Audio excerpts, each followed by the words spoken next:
BBC दुनिया में आज देखिए, एक दूसरे के खिलाफ बड़ी तैयारियों में जुटे इसराइल और हिजबुल्लाह।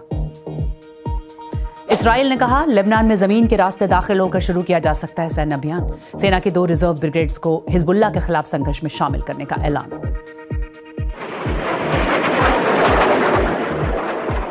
मध्य पूर्व में बेकाबू होते जा रहे हालात के बीच इसराइल ने मार गिराई तेल अवीव की ओर दागी गई हिजबुल्लाह की मिसाइल। लेबनान के स्वास्थ्य मंत्रालय ने कहा, बुधवार को इसराइली हवाई हमलों में दक्षिणी लेबनान में गई 50 से ज्यादा की जान। स्वागत है आपका बीबीसी दुनिया में। मैं हूं सारिका सिंह। दिखाएंगे इसराइली हमलों के बीच दक्षिणी लेबनान में कैसे हैं हालात, लेकिन पहले हेडलाइंस। ईरान के राष्ट्रपति मसूद पेज़ेश्कियान ने इसराइल पर लगाया मध्य पूर्व में जंग भड़काने का आरोप। साथ ही पश्चिमी देशों के साथ चले आ रहे गतिरोध को सुलझाने की भी दिए संकेत। 2015 में की गई परमाणु संधि को फिर से सिरे चढ़ाने में दिखाई दिलचस्पी।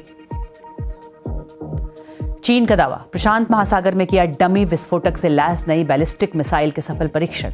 मिले संकेत, इंटरकॉन्टिनेंटल मिसाइल से लंबी दूरी तक परमाणु हमले करने की क्षमता बढ़ाने की कोशिश कर रहा है चीन। चैरिटी संस्था डॉक्टर्स विदाउट बॉर्डर MSF ने कहा, गृह युद्ध से जूझ रहे सूडान के दक्षिणी दारफुर में स्वास्थ्य व्यवस्था चरमराई। जिन बीमारियों का हो सकता है इलाज, उनकी वजह से भी जा रही है माओं और बच्चों की जान।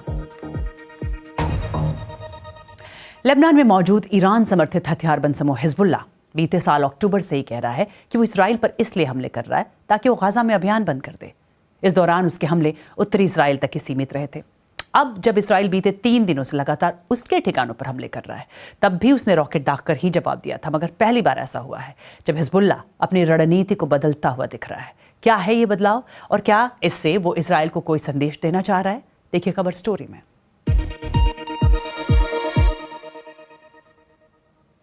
लेबनान में इजरायली हमले शुरू होने के बाद हिजबुल्लाह ने पहली बार इसराइल के अहम शहर तेल अवीव की ओर मिसाइल दागी। इसके बाद तेल अवीव में सायरन बज उठे। इसराइली सेना ने कहा कि उसने इस मिसाइल को बीच में ही मार गिराया। इसराइल में किसी तरह की जानमाल के नुकसान की खबर नहीं है। हिजबुल्लाह ने कहा है कि यह हमला जवाबी कार्रवाई थी और इसे इसराइल के खुफिया एजेंसी मोसाद के मुख्यालय को निशाना बनाते हुए किया गया था। इस पर और जानकारी दे रही हैं बीबीसी संवाददाता योलान नेल। ये जो इकलौता रॉकेट दागा गया है, लंबी दूरी तक मार करने वाला रॉकेट, शायद इससे हिजबुल्लाह ये संदेश दे रहा है कि इजराइल की कोशिशों के बावजूद उसके जखीरे में लंबी दूरी तक सटीक मार करने वाली मिसाइलें मौजूद हैं। अब इसराइल ने 2 रिजर्व ब्रिगेड्स को भी उत्तर की ओर तैनात करने का फैसला किया है। माना जा रहा है कि इसराइली सेना लेबनान में जमीन से दाखिल होकर अभियान छेड़ सकती है। इस बीच इसराइल ने भी लगातार तीसरे दिन लेबनान में हवाई हमले जारी रखे हैं। लेबनान के स्वास्थ्य मंत्रालय का कहना है कि अब तक इन हमलों में 560 से ज्यादा लोग मारे गए हैं, जिनमें 50 बच्चे हैं। बेरूत में हजारों लोगों ने स्कूलों और दूसरी इमारतों में शरण ली है। बुधवार को भी इसराइली हमले में 50 से ज्यादा लोगों के मारे जाने की खबर है। लेबनान के विदेश मंत्री ने कहा है कि संघर्ष के कारण करीब 5 लाख लोग विस्थापित हुए हैं, जिनमें से ज्यादातर दक्षिणी लेबनान से हैं। बीबीसी संवाददाता ओर्ला ग्वेरेन दक्षिणी लेबनान में मौजूद हैं। वहां कैसे हालात हैं, जानने के लिए देखिए उनकी ये रिपोर्ट। शोक में डूबे लोग। ये दक्षिणी लेबनान का साकिया गांव है। बीते सोमवार को यहां हुई इस्राएली बमबारी में 11 लोगों की जान चली गई। मरने वालों में 4 महिलाएं, 1 बच्चा और 7 साल की एक लड़की जूरी भी शामिल थी। जूरी के पिता मोहम्मद हल्ला कहते हैं कि वो एक मासूम बच्ची थी और अब वो एक शहीद है।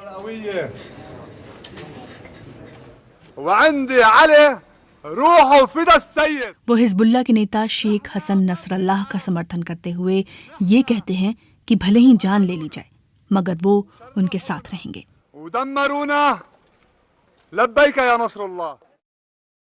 इसी दिन इस्राएली हमले में मारी गई दीना दरवीशी और उनके बेटे का भी शोक मनाया जा रहा है। यहाँ वो संयुक्त राष्ट्र की रेफ्यूजी एजेंसी के साथ काम कर रही थी। संस्था का कहना है कि वो इससे गुस्से और गम में है और नागरिकों को हर हाल में सुरक्षित रखा जाना चाहिए। बीते रोज दक्षिणी लेबनान में बचाव कार्य में लगे सिविल डिफेंस कर्मियों ने एक बुजुर्ग को सुरक्षित बचाया, जो अपने ही घर के मलबे में दबे हुए थे।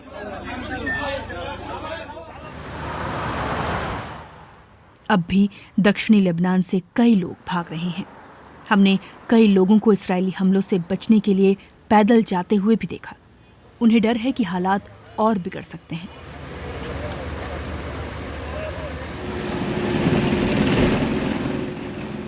एक ताज़ा हमले के बाद उठ रहे धुएं पर भी हमारी नजर गई। हमने उसे और करीब से देखा, लेकिन हमें पता चला हिजबुल्लाह भी इस पर नजर बनाए हुए था। हमने अभी अभी एक ऐसी जगह देखी जहां पर इजरायली हमला हुआ था। ये एक कॉमर्शियल बिल्डिंग लग रही थी। हम जैसे ही यहाँ पहुंचे वैसे ही हिजबुल्लाह के लोग भी आए और हमें रिकॉर्डिंग करने से रोक दिया। भले ही उन पर भारी हमला हो रहा है, लेकिन वो चाहते हैं कि इस इलाके पर इनका नियंत्रण बना रहे।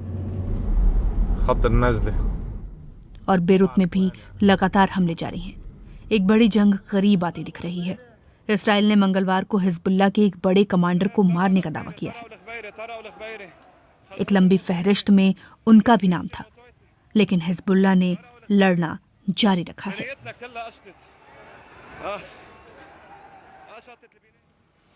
और एक तो पूरी दुनिया हिजबुल्लाह और इजराइल में बड़ा संघर्ष रोकने की कोशिश कर रही है, मगर हालात और बिगड़ते नजर आ रहे हैं।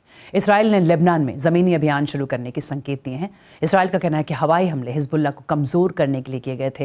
हालांकि अगर ऐसा हुआ तो उसे हिजबुल्लाह के कड़े प्रतिरोध का सामना करना पड़ सकता है और एक बड़ी जंग छिड़ने के आसार लगने लगे हैं। और कार्यक्रम में आगे आपको दिखाएंगे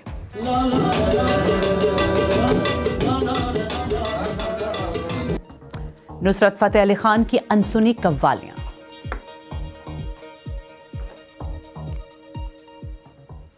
और एक और महत्वपूर्ण खबर की बात, अब से कुछ ही देर में यूक्रेन के राष्ट्रपति वोलोदिमीर ज़ेलेंस्की संयुक्त राष्ट्र महासभा को संबोधित करते हुए वहां मौजूद नेताओं के सामने रूस को हराने का अपना विक्ट्री प्लान पेश करेंगे। यूक्रेन के राष्ट्रपति एक हफ्ते के लिए अमेरिका में हैं और इस दौरान वो अमेरिकी राष्ट्रपति के सामने विक्ट्री प्लान शेयर करेंगे।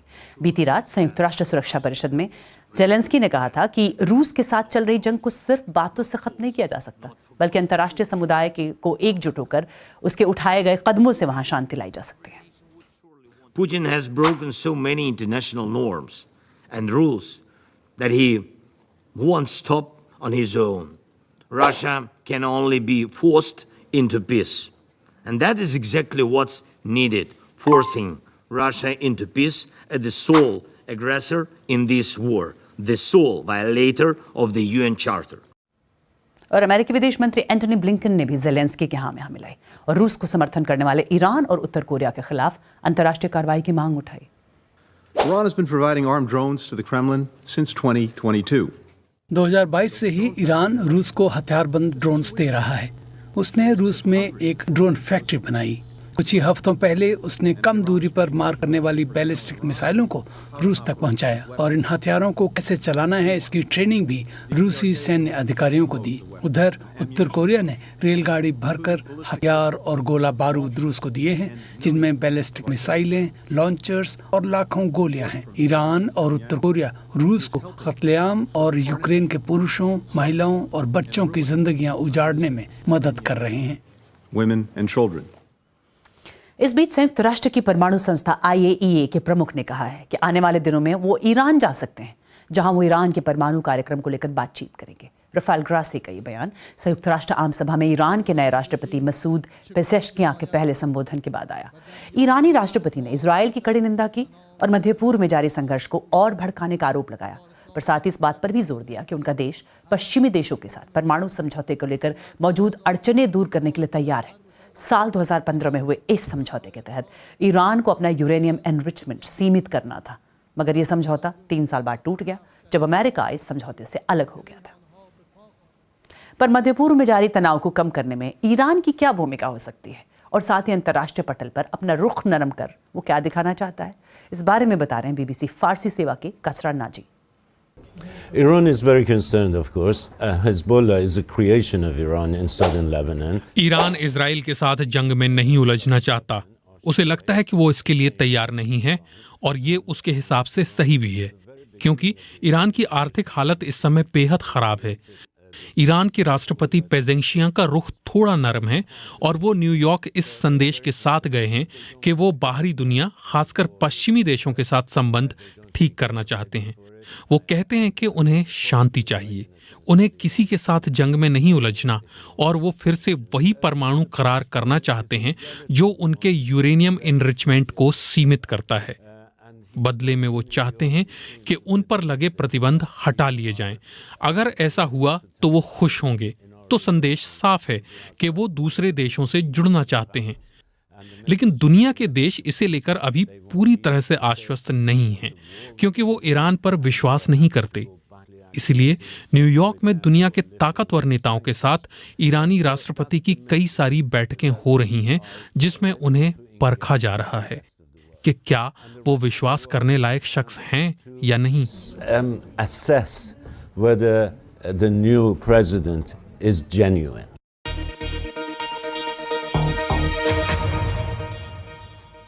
और नुसरत फतेह अली खान की आवाज़ के दीवाने हिंदुस्तान, पाकिस्तान और दुनिया में हर जगह हैं। उनके जाने के बाद अब उनकी अनसुनी कव्वालियों का जादू एक बार फिर वापस लौटेगा। अगर आपको उनकी कव्वालियाँ पसंद हैं तो आपके लिए अच्छी खबर है, उनका एक पुराना रिकॉर्ड मिला है जो कभी रिलीज़ ही नहीं हुआ था।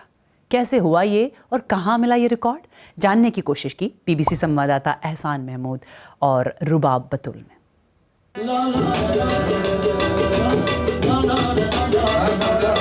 90 का दशक, वो दौर जब नुसरत फतेह अली खान की आवाज़ हर ओर गूंज रही थी।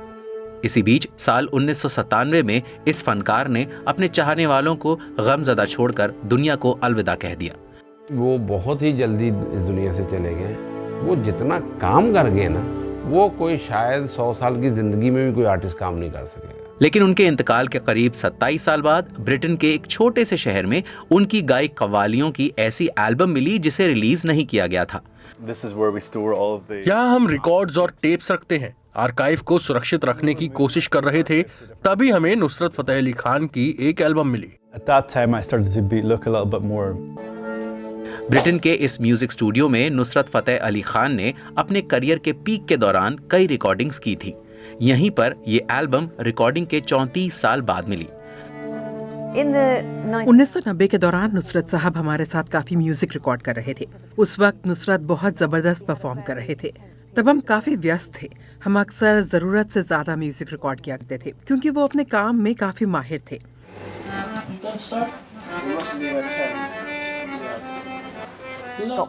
हमने एक रिकॉर्ड अपने आर्काइव में डाल दिया और उसे भूल गए। 30 साल से ज्यादा पुरानी एल्बम आज तक कैसे सही रही, ये अपने आप में अचंभा था। हमने इन टेप्स को क्लाइमेट कंट्रोल कंटेनर में रखा था। हालांकि एक खतरा इनके खराब होने का रहता है, इसलिए हमने इसे ठीक से रखा था। कभी देखे कि जो 30 साल से लोगों को नहीं मिला, अब वो मिलेगा।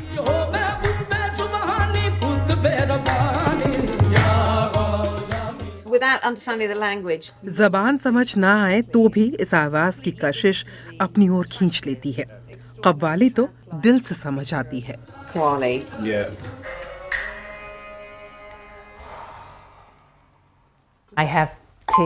मेरी आंखों में आंसू आ गए। लगता है जैसे वो कमरे में वापस आ गए। नुसरत फतेह अली खान उन चंद पाकिस्तानी आर्टिस्ट में से एक थे जिनकी आवाज़ के दीवाने ना सिर्फ भारत और पाकिस्तान में थे, बल्कि दुनिया भर के वो लोग भी थे जो उनकी भाषा नहीं समझ पाते थे। स्फिंक्स फेस्टिवल होता है एंटवर्प में। मैं उठा सुबह प्रोग्राम से पहले, कभी फेस्टिवल था तो मैंने कहा मैं जाके खान साहब को भी उठाऊँ, देखूँ जाके टाइम पे रेडी हो। तो मेरा ख्याल है बमुश्किल 10 साल का बच्चा होगा डच, वो एक आम ले गए ना तो खान साहब के कमरे के बाहर बैठा है, जिसकी ज़ुबान भी हमारी नहीं है, जिसका कल्चर भी हमारा नहीं है। बोलता है मैंने इनको गिफ्ट देना है। लास्ट शो बर्मिंघम में होता, टाउन हॉल बर्मिंघम में, हमें टेलीफोन आने शुरू हो गए गोरों के। कहा भाई किस आर्टिस्ट की चाहिए भाई, क्योंकि कई आर्टिस्ट हमने निकाले हुए थे। तो कहते हैं कि भाई नुसरत।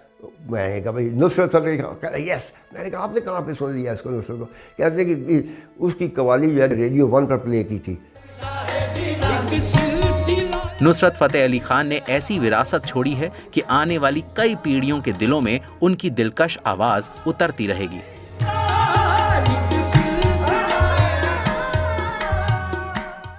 और आप मुझे फीडबैक दे सकते हैं। एक्स पर मेरा हैंडल है @BBC सारिका। आज के लिए इतना ही। BBC दुनिया के साथ हम कल रात 10 बजे फिर हाजिर होंगे। BBC हिंदी की website, app, Facebook page, Instagram और यूट्यूब चैनल पर लाइव।